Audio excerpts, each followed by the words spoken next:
पूरे माशरे की तरह सुप्रीम कोर्ट भी सियासी तकसीम का शिकार हो चुकी। जजों का आपस का इख्तिलाफ लड़ाई में तब्दील, लड़ाई सबके सामने लड़ी जा रही है। ये जजों को क्या हो गया है? अंसार अब्बासी का तहलका खेज कॉलम।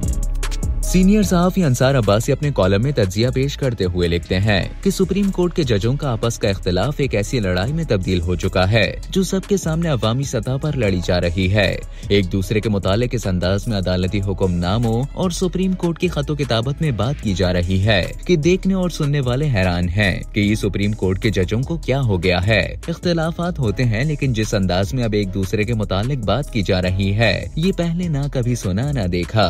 इससे पाकिस्तान की आला तरीन अदालत एक ऐसा तमाशा बन चुकी है जिस पर सब तबसरे कर रहे हैं। आपस के इख्तिलाफात और रंजिशों को सारी दुनिया के सामने खोलना और अवामी सतह पर एक दूसरे को जवाब देने के बजाय क्या ये अच्छा ना होता कि सुप्रीम कोर्ट के तमाम जज हजरात एक साथ बैठकर इन मसलों को बंद कमरों में इस तरह हल करने की कोशिश करते कि इंसाफ के तकाजे पूरे हों, अवाम का सुप्रीम कोर्ट और अदलिया पर एतमाद बहाल हो। अब तो जो रही सही कसर थी वो भी बाकी नहीं रही। जिस अंदाज में टीवी चैनल, सोशल मीडिया और अवामी सतह पर जजों के रवैयों पर बात हो रही है उसे सुनकर अफसोस होता है। कॉलम निगार मजीद लिखते हैं कि सुप्रीम कोर्ट के अंदर की मौजूदा तकसीम और जजों के आपस के इस तनाव और लड़ाई का उमूमी तौर पर सियासी केसों से ताल्लुक है। ये बदकिस्मती की बात है कि मुल्क के आला तरीन अदालत के जजों को इस तासुर की बिना पर देखा जाए कि किसका किस सियासी धड़े की तरफ झुकाव है और कौन किस सियासी जमात के हक और किस सियासी जमात के खिलाफ फैसला कर सकता है। महसूस ऐसा होता है कि जिस सियासी तकसीम का शिकार पूरा माशरा हो चुका है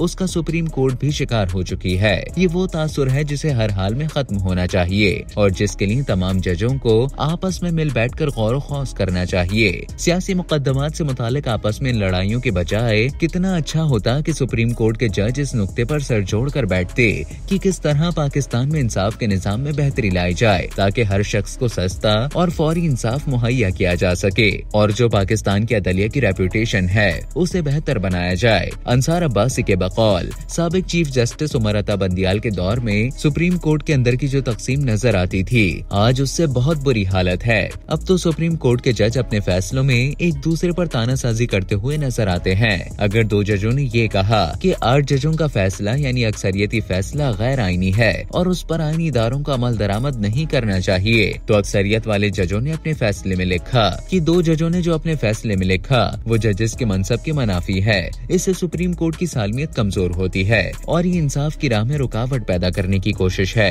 सुप्रीम कोर्ट में चीफ जस्टिस को वन मैन शो के ताने भी दिए जा रहे हैं। सुप्रीम कोर्ट के अंदरूनी मामलात के मुतालिक खतो किताबत मीडिया को लीक की जा रही है। अगर एक तरफ चीफ जस्टिस की तरफ से रजिस्ट्रार को 8 जजों के 14 सितंबर को जारी किए गए ऑर्डर या वजाहत के मुतालिक सवाल मीडिया और सोशल मीडिया में वायरल हो गए, तो दूसरी तरफ जस्टिस मंसूर अली शाह ने जजेस कमेटी के बायकॉट करने पर जिन तहफ्फुजात का इजहार किया वो भी सबके सामने आ गए। यानी जो लड़ाई सुप्रीम कोर्ट के अंदर है उसे छुपाने की भी कोई कोशिश नहीं की जा रही, बल्कि सब कुछ अवाम के सामने खोल कर रखा जा रहा है, जिससे अदालत उज़्मा के जजों के बीच तलखियां और तनाव में मजीद इजाफा हो रहा है। कॉलम के इख्तिताम पर लिखा कि जो सब कुछ हो रहा है उसमें किसी जज की जीत नहीं बल्कि सबकी हार है और सबसे अहम बात कि इससे सुप्रीम कोर्ट के एहतराम और उसकी हैसियत को कौम की नजरों में सख्त नुकसान पहुंच रहा है। इसका जिम्मेदार जजों के अलावा अगर कोई है तो मुझे बता दें।